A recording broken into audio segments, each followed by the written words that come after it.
The reality is patients are looking for an experience as close as possible as they can to home. Now, there's only so much you can do on an inpatient experience, but to the extent that technology has dramatically changed over the past 3 years, there's opportunity there for us to really dig in and lean into the technology that's been delivered to date and what we're seeing future state.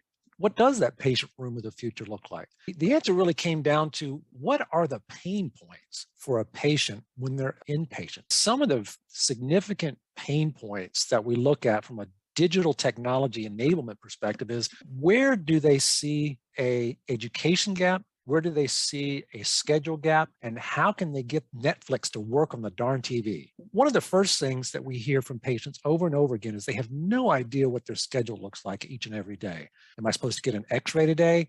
Am I going to get lab work done today? When are they going to come in and take my vitals? All of that information is usually delivered manually or verbally from an LPN that walks in the room, a CNA that walks in the room, or a doctor or a nurse. That type of work area is where we're really looking for opportunities to reduce administrative type work. So those type of questions, when am I scheduled for an x-ray, labs, and so forth, why not display that within the patient's room? What's the biggest common denominator that most consumers in the US have as far as consumer electronics in their living room or den today, Dr. Weissman?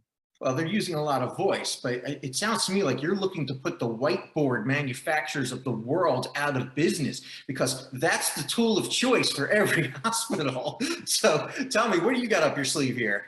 Yeah, there's a common denominator you'll find if you look at the consumer electronics data analytics, a large number of folks have smart TVs built into their house. But the truth is the digital whiteboard is a value added for our patients and for our clinicians if you integrate it with the various devices such as real-time location systems, where when the clinician comes in the room, that digital whiteboard can actually convert to significant information for the clinician to see about that patient. Rather than looking at that operational expense and the capital needed to outfit every patient room with a digital whiteboard, why not start looking at smart TVs? And so it comes down to the common denominator that we want to deploy is what's in most consumers' electronic world. That is a smart TV. Is there a vendor out there that can take the opportunity around a digital whiteboard and integrate that into their entertainment system, which we're hoping would become a smart TV, and see if there's a value added there?